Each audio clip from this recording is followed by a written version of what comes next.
Bom dia, turma. Tudo bem com vocês? Comigo, sim. Espero que vocês estejam bem também.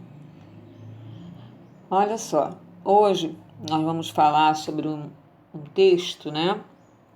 Um pouquinho diferente dos outros. Ele chama-se Texto de Divulgação Científica, tá? Eu vou ler e eu vou explicar para vocês à medida que eu for lendo. Levando em consideração os conhecimentos que já dispomos, sabemos que existem textos cujas finalidades discursivas se divergem. Uns servem para informar, alguns para entreter, outros para instruir. Enfim, distintas são as intenções propostas pelo emissor ao redigir algo. Pois bem, amiguinho ou amiguinha, usuário ou usuária, sabendo disso, nesse nosso encontro, iremos conhecer um pouco mais acerca daqueles textos que auxiliam de forma significativa no aprimoramento daquilo que precisamos saber. Estamos, pois, falando sobre os chamados textos de divulgação científica. Pelo nome, você já pode ou deve ter uma noção de que se trata de algo com base em estudos mais aprofundados, fruto de pesquisas, experimentos, enfim, de uma dedicação exclusiva por parte de quem se dedica ao ramo da ciência. Gente, grava isso. E resolve, sem nenhuma dúvida, contribuir para o avanço dela, de uma forma geral, contribuindo, consequentemente, para o bem da população, concebida como um todo. Então, vamos entender o texto de divulgação científica. E quando você lê esse texto, ele já está escrito de uma forma simples para que você entenda. Por um especialista, pode ser de medicina, que vai falar, por exemplo, sobre a obesidade infantil. Então, ele, ao falar da obesidade infantil no texto, ele explicar como é que isso acontece, ele vai usar palavras que vocês entendam. Ele não vai usar jargões da área dele, da área de medicina. Professor, o que é jargões? São termos técnicos ou termos usados somente por aquele tipo de especialista daquela área.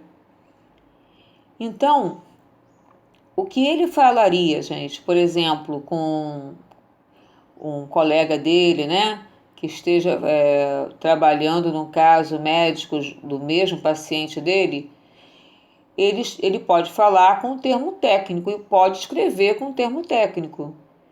Mas, para uma pessoa que não entenda, leiga no assunto, que não entende esse jargão, esse vocabulário, tá?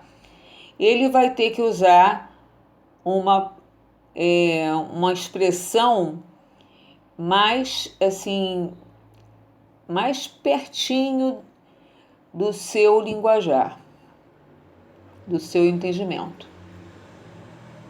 Mas vamos entender melhor, vamos passando.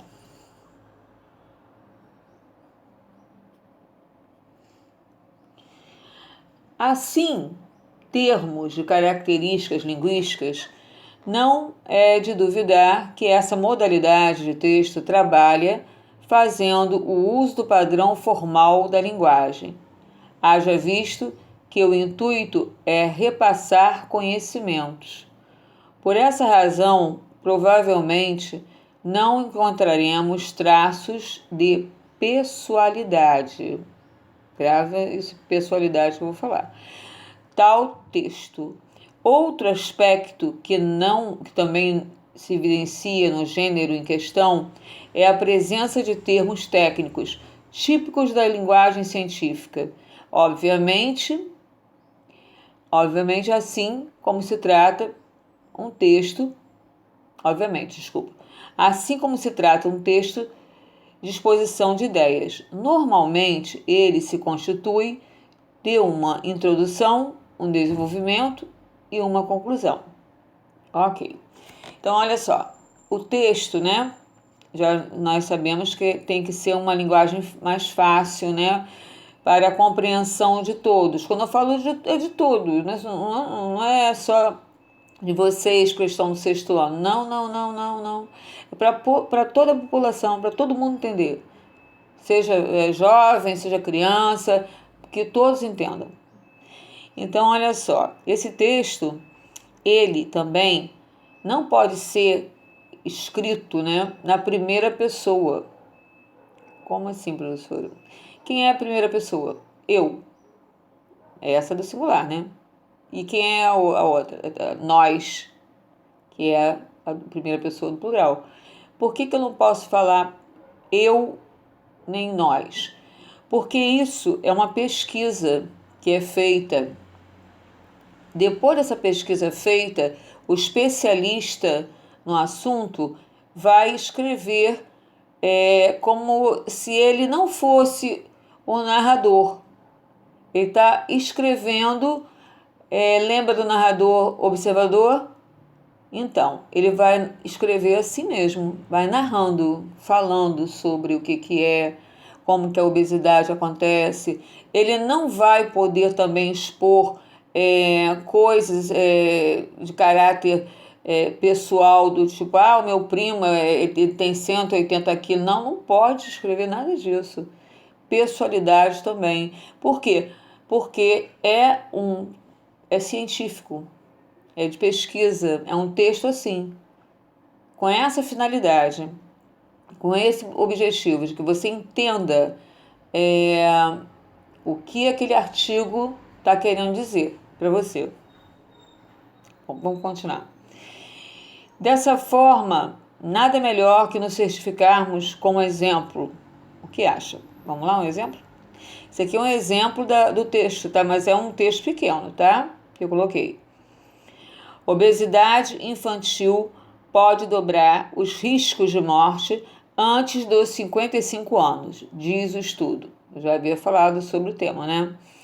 A obesidade infantil mais do que dobra os riscos de morte antes dos 55 anos de idade, segundo estudo publicado no New England Journal of Medicine, acompanhado em longo prazo quase 5.000 crianças nascidas entre 1945 e 1984, os pesquisadores notaram que um quarto dos voluntários que apresentava maior índice de massa corporal tinha 2 vezes maior taxa de morte por causas naturais antes dos 55 anos. Do que o grupo menor IMC, entre essas causas, os especialistas consideram a doença hepática alcoólica, doença cardiovascular, infecções, câncer, diabetes, overdose de drogas. Bom, gente, isso são pessoas obesas desde pequeno, tá? Não é que ficou obeso, não. Ele já está desde pequeno, pode ser da idade de 9 ou 7 anos, e essa criança cresce, torna-se um adulto e quando fica mais pesado ainda e vem a falecer com menos até de 55 anos por diversos tipos de doença, podendo ser doença hepática, podendo ser cardiovascular. Então vamos lá. O ponto principal é que a obesidade em crianças é um sério problema que precisa ser abordado seriamente, ressaltou o pesquisador William. do Instituto Nacional de Diabetes e Doenças Digestivas e Renais. O que este estudo particular mostra é que a obesidade causará o excesso de morte prematura, completou o especialista. Tá vendo, gente? Então, ele explicou para vocês aqui o que a obesidade infantil pode trazer, né, futuramente. A criança que é obesa, que não procura comer menos carboidratos, né, gorduras, e também não faz exercícios, que vão ficando cada vez mais dentro de casa, vendo videogames, né? Enfim, isso lógico, né, gente, que nós não podemos fazer uma dieta por conta própria. Nós temos que ir a um especialista, um médico, né?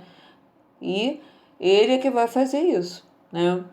Para as pessoas que estão obesas. Mas ele vem explicando, né, o que acontece, o que pode acontecer com uma pessoa que é obesa desde a infância. Vamos passar aqui.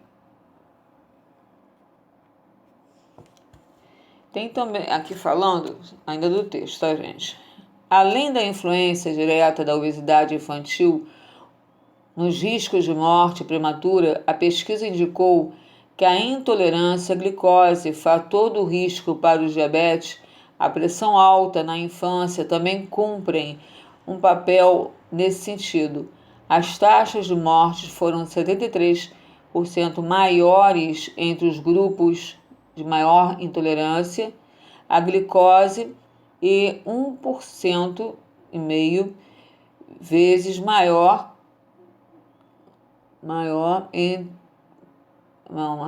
entre aqueles que apresentavam pressão alta. Olha só, gente, vocês podem imaginar, vocês já imaginaram criança com pressão alta? Já? Já imaginaram crianças diabéticas? Não é fácil, é uma coisa bem difícil. Mas, infelizmente, esse número, ele só tem aumentado. De ano em ano ele vai aumentando. E os riscos para essa criança, que já vai, né, vamos supor, aos 10 anos ter diabetes, ou então ter uma pressão alta, os riscos são muito grandes para quando ela se tornar adulta, porque começa tudo a complicar. Bom, vamos lá. Em nota para a imprensa, o pediatra Mark Jacobson, da Academia Americana de Pediatria, destaca que o novo estudo é oportuno e importante, visto que mais de 1/6 das crianças americanas estão obesas. Ele nos dá mais dados relevantes sobre os efeitos da obesidade adolescente em longo prazo. Em seguida, as diretrizes da academia, o especialista recomenda a medida do índice de massa corporal em todas as crianças e uma abordagem no estilo de vida daquelas que se apresentam obesas. Para a prevenção, segundo ele, os pais podem usar o chamado 5-2-1-0, 5 porções diárias de frutas e vegetais, 2 horas ou menos de TV por dia, 1 hora de exercício e nenhuma ou pouquíssima bebidas açucaradas. Então, gente, esse é um texto feito por um especialista que é norte-americano e ele está falando dos Estados Unidos. Realmente, lá nos Estados Unidos, a obesidade infantil é muito maior do que aqui, né? Porque lá eles comem tudo fast food, né? Hambúrguer, enfim, pizza. Então, mas aqui no Brasil não fica muito atrás não, tá? Também as crianças estão ficando obesas, não só as crianças, os adultos também, tá? Bom, aí temos quais são as características desse texto, né? Esse tipo de modalidade textual é apresentado com uma linguagem clara, objetiva e impessoal, como a gente já viu, né? Destituída de marcas pessoais, como verbos na terceira pessoa. Já falei sobre isso. De acordo com as normas da língua, por esse motivo são evitadas as expressões populares, a linguagem coloquial, gírias e figuras de linguagem com a redundância e a ambiguidade. Gente, ambiguidade quer dizer uma palavra ter duplo sentido, dois sentidos, tá? E redundância é a pessoa falar, por exemplo, vamos supor,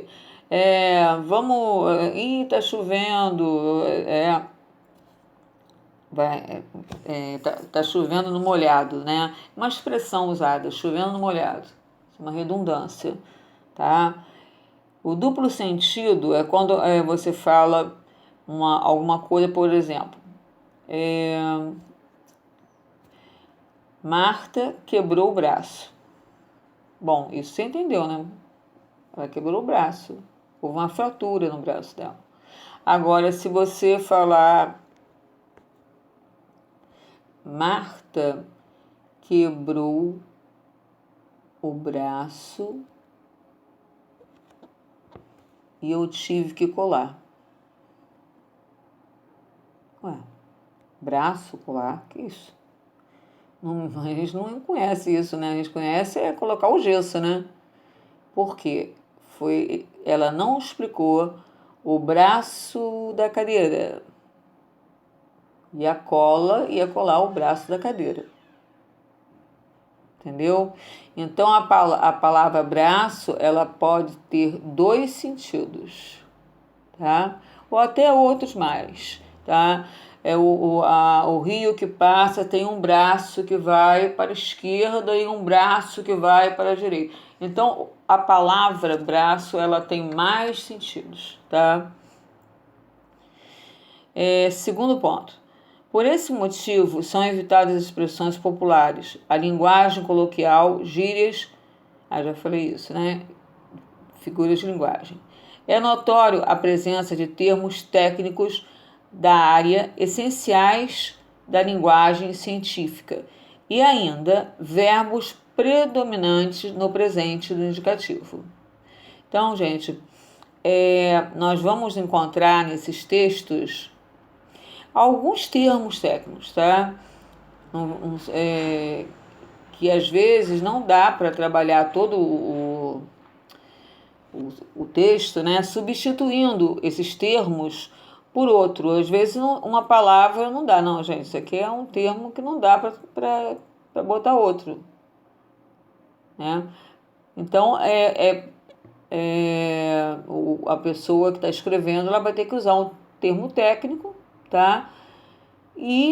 Mas ou lá embaixo no vocabulário ela pode explicar o que é esse termo técnico, tá? Então você vai encontrar alguns termos técnicos no texto. E outra coisa também que você vai encontrar é o verbo no presente, tá? Caminhar pela praia, né? Andar. Todas essas coisas assim, eles estão sempre, você vai encontrar esses verbos todos no presente, ok? Bom, eles são escritos por pesquisadores especialistas no assunto, dedicado ao ramo da ciência por meio de métodos científicos. Bom, isso já ficou claro, né? Se, por exemplo, tem a obesidade infantil, quem vai falar? Vai falar um médico, um endocrinologista, né, no caso, ou pode falar um nutricionista, tá? Mas vai ser uma pessoa da área. Ah, agora não, se não for falar de medicina, professora, se for falar de direito, pode falar um advogado, pode falar um juiz, pode falar um promotor, ok? Mas tem que ser pessoas que trabalham nesta área, tá? Vamos passar aqui. Esses textos possuem uma função primordial para o desenvolvimento da sociedade, posto que são divulgados conhecimentos diversos, baseados em experimentos, estudos de caso, dentre outros. Os suportes mais utilizados para a divulgação desse tipo de texto são as revistas e jornais científicos, livros, né? Plataformas de divulgação científica, televisão, internet. Então, gente, a gente tem que ficar bem atento, tá? Nesse sentido, que o suporte quer dizer o veículo de comunicação que está sendo mandado, né? O escrito ou enviado, pode ser o jornal, pode ter um artigo de científico, né?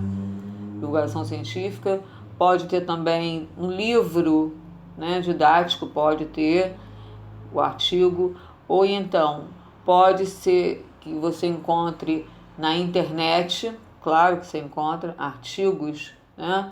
Então, artigo de divulgação científica, texto de divulgação científica. Então, esses são os suportes, esses são os meios para veicular esses tipos de textos, tá bom? Vamos lá. Agora, nós vamos ouvir o seguinte, uma coisa eu quero falar antes para vocês. Eu botei esse texto aqui, mas se alguém achar que está muito pequenininho, gente, fala para mim que depois eu passo e mando em PDF, tá? Vamos lá. O nome isso aqui é um texto, né? Divulgação científica. Aí está falando assim, ó, por que devemos ter cuidado ao andar descalço na areia? E aí foram fazer uma pesquisa, né? Vamos lá. Caminhar na praia e fazer belos castelos de areia, brincar descalço no parquinho livre, leve, solto, o que pode ser melhor? Qualquer que seja a sua preferência, vale a pena registrar que, onde a areia é quente e úmida, pode haver seres microscópicos causadores de doença, os geoelmintos. Geo significa terra e elmintos, vermes. Logo estamos falando de vermes que passam da parte da vida da terra. Alguns contaminam os cachorros, gatos, aves e outros bichos. Já outros pegam carona em nós, humanos. A fase adulta do geoelmintos é sempre dentro do corpo de um hospedeiro. Acontece que o verme precisa do solo para a eclosão de seus ovos e para passar a primeira fase de suas vidas, a fase de larvas. Mas como esses ovos vão para o solo? Pelas fezes dos animais contaminados. Um cachorro, por exemplo, contaminado por geoelmintos, ao liberar suas fezes na areia, libera junto com ela os ovos do verme. Esses ovos podem ficar no solo por muito tempo. Em alguns casos, por anos. Tá vendo, gente? Por isso que é bom botar o chinelo, hein? Até eclodirem, deixando sair as larvas que podem continuar seu ciclo de vida. Opa, peraí. Mas como é que as larvas vão para dentro de um animal? pode ser de carona em uma fruta que alguém comeu, grudadas em um alimento que cai na areia e é levado à boca, ou ainda perfurando a pele dos pés descalço. Neste momento, sentimos apenas uma coceirinha. Dentro do corpo do hospedeiro, as larvas seguem pela corrente sanguínea até chegar aos intestinos, onde encontram os nutrientes que precisam para se tornar gel-eumintos. Adultos, né? Porque até então ainda não tinha crescido. Reproduzir e colocar os ovos que chegarão ao solo junto com as fezes dos animais contaminados, recomeçando o ciclo de vida do verme. Nos intestinos, os vermes disputam com o organismo do hospedeiro os nutrientes. Disputam é porque eles estão comendo, né? Eles vão comer a proteína, a vitamina, os açúcares, proteínas, açúcares, gorduras e vitaminas. Se ficarem por muito tempo ou em grande quantidade no corpo humano, por exemplo, a pessoa pode desenvolver uma doença conhecida como anemia. Todo mundo conhece, né? Que dá uma grande sensação de indisposição e fraqueza. Mas não entre em pânico. Existem maneiras simples de evitar a contaminação por gel-eumintos, como lavar bem os alimentos, recolher o cocô que seu animal de estimação faz na praia, na areia, e andar de sapatos em áreas onde existe esgoto aberto ou a presença de muitos pombos. Quer mais dicas? Bom, aí, né, já está falando sobre o site que fala sobre isso. Bom, então aí foi, a gente ficou sabendo, né, como, né, passar, como vem, né, é transmitido, né, o verme, né, de um lugar para o outro. Ele vai colocando nos hospedeiros, né? Então, gente, mediante isso, nós vamos fazer essas perguntinhas que estão aqui, tá? Que são o exercício, né, do texto, artigo de divulgação científica. Pode chamar artigo ou pode chamar de texto, tá? Mas artigo de divulgação científicas é o seguinte: a pessoa que escreve um artigo, né, um texto de divulgação científica, ela se chama articulista, tá? Articulista é a pessoa que escreve um texto de artigo, ou um artigo, né, de divulgação científica. Bom, meus amores, olha, eu vou pedir para que vocês façam o dever, por favor, tirem foto no caderno, copie, coloca a foto, com o nome de vocês, tá? E também com o ano, tá? E não esqueçam de colocar lá embaixo, lá quando vocês entram, quando saem, não sei, colocar a presença, tá bom? Um beijo grande para vocês, um abraço, né? Por meio da internet, né? Para vocês, em cada um de vocês, tá? Fica com Deus.